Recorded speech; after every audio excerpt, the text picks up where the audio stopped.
देखो मैं बताना चाहूंगा कि भगवान के यहां पर जाति नहीं होती,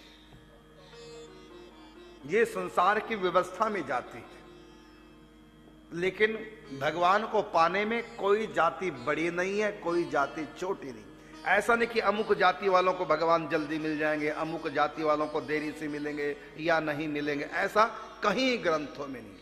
कोई व्यक्ति किसी भी जाति का हो, किसी भी वर्ण का हो और किसी भी आश्रम का हो, चाहे ब्रह्मचर्य आश्रम हो, चाहे गृहस्थ आश्रम है, चाहे वानप्रस्थ आश्रम है और चाहे संन्यास आश्रम, चारों वर्ण चारों आश्रम, भगवान को पाने में कोई आश्रम और कोई वर्ण जाति ना तो साधक है और ना ही बाधक है। ऐसा नहीं कि भगवान को पाने के लिए अमुक जाति में जन्म लेना पड़ेगा या जिसका अमुक जाति में जन्म हो गया उसको भगवत प्राप्ति नहीं होगी, ऐसा हमारे यहां कोई नियम नहीं। अब देखो वहां ब्राह्मण क्षत्रिय वैश्य सब थे, लेकिन भगवत प्राप्ति किसी को नहीं हुई। ठीक है, साधना में लगा दिया, दीक्षा दे दी, भगवत प्राप्ति सबको नहीं, एक को हो गई। किसको? स्वपक्ष वाल्मीकि, उनको भगवत प्राप्ति तुरंत हो गई।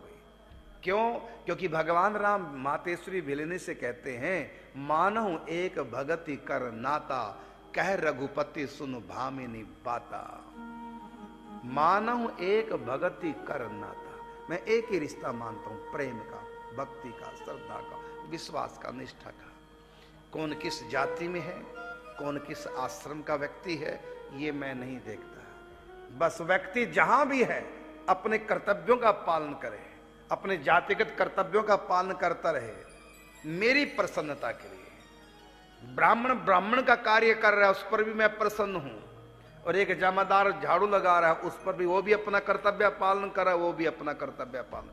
क्षत्रिय देश की रक्षा कर रहा है, वो भी मेरा ही कर्तव्य पालन कर रहा है। वैश्य व्यापार कर रहा है, वो भी मेरी व्यवस्था के भीतर है।